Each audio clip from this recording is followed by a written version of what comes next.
ಅದೇನ್ಕಿದ್ದ ದಬಾಕ್ಷೆ ಹೇಳ. ಯಾವುದು BGM ಆಡಿ ಆಡಿ ಬೇಜಾರಾಯ್ತಿತ್ತು. ಒಂದೇ ಇವೆಂಟ್ ಹಿಂಗೂ ಹೊಸ ಇವೆಂಟ್ ಬಿಟ್ಟರು ಅಣ್ಣ ಅಂತ ಸ್ಟಾರ್ಟ್ ಮಾಡಿದೆ ಕಣಪ್ಪ. ಒಂದು ಗನ್ನು ನೋಡಿದ್ರೆ ಒಂದು ಸ್ಕ್ವಾಡ್ ಹಿಡಿದವ್ರು ನನ್ನ ಹತ್ರನೇ. ಪೆಚ್ಚು ಅಂತ ಪೆಚ್ಚಿದ್ರು. ಸರಿ ಹೋಯ್ತು ಈವೆಂಟ್ ಎಲ್ಲ ಒಂದು ಕಲಿತದೆ ಅಂತ ಪರ್ಸೆಂಟ್ ಇಳ್ಕೊಂಡೆ. ಇಳಿದ ತಕ್ಷಣನೇ ಒಂದು 5 ಪ್ಯಾರಾಚೂಟ್ ಸುತ್ತ ಇಳಿತಾವ್ರೆ. ಇಳಿದ ತಕ್ಷಣ ಸಿಕ್ತು. ಎಲ್ಲ ಮನೆ ಮೇಲೆ ಕ್ಯಾಂಪ್ ಸುತ್ತಬಿಟ್ಟವ್ರೆ. ಒಂದು ಕಿಲ್ಲ ಯಾರು ನಾಲ್ಕಾಗಿದ್ದ ತೆಪ್ಕೊಳ್ಳೋಣ ಅಂತ ನೋಡಿದೆ. ಹಿಂದೆ ಫುಟ್ ಬಂದದ ಯಾರಪ್ಪ ಅಂತ ನೋಡಿದ್ರೆ ಬಾಸ್ ನಾಲ್ಕು ಮಾಡಿ ತಿರ್ಗಷ್ಟಲ್ಲಿ ಪಾಟ್ಕೆಲ್ಲ ತೆಪ್ಕೊಬಿಟ್ಟವ್ರೆ. ಯಾಕೆ ಯಾಕೆ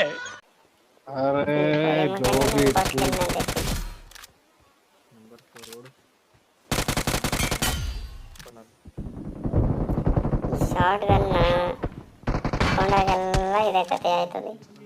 ನಿಮ್ಗಿನ್ನು ನನ್ನ ಅದೃಷ್ಟದ ಬಗ್ಗೆ ಗೊತ್ತಿಲ್ಲ. ನಾನೊಂಥರ ದುರಾದೃಷ್ಟದಲ್ಲೂ ತುಂಬಾ ಅದೃಷ್ಟವಂತ ಕಣ್ರಿ. ನನ್ಗಾಗಲ್ವೋ ಶಾರ್ಟ್ಕನ್ನೇ ನನ್ಗಾಗಲ್ವೋ ಗೊತ್ತಿಲ್ಲ. ನಮ್ಮ ಫ್ರೆಂಡು ಬೆಟ್ಟದ ಮೇಲೆ ಕ್ಯಾಂಪ್ ಹೊಡ್ಕೊಂಡು ಗಾಡಿ ಬರ್ತೈತೆ ಕವರ್ ಕೊಡು ಅಂದ. AKM ಸುಮ್ಮನೆ ಸ್ಪ್ರೇ ಮಾಡಿದ್ರೆ ಡೈವರ್ಟ್ ಆಯ್ತಾರೆ ಅಂದು ಕೊಟ್ಟೆ. ನನಗೆ ಪೆಚ್ಕೊಡೋದು. ಫುಲ್ ಸ್ಕ್ವಾಡೇ ನನ್ನ ಕಡೆಗೆ ತಿರ್ಕೊಬಿಟ್ರು. ಆ ಬೋಳಿ ಮಗನಿಂದ ನಾನು ನೋಡಿಸ್ಕೊಂಡಿದ್ದಾಯ್ತು. ನನ್ನ ಸಮಯ ಬಂದಾಯ್ತು. ನಾನು ಹೊರಡ್ಬರ್ತೀನಿ.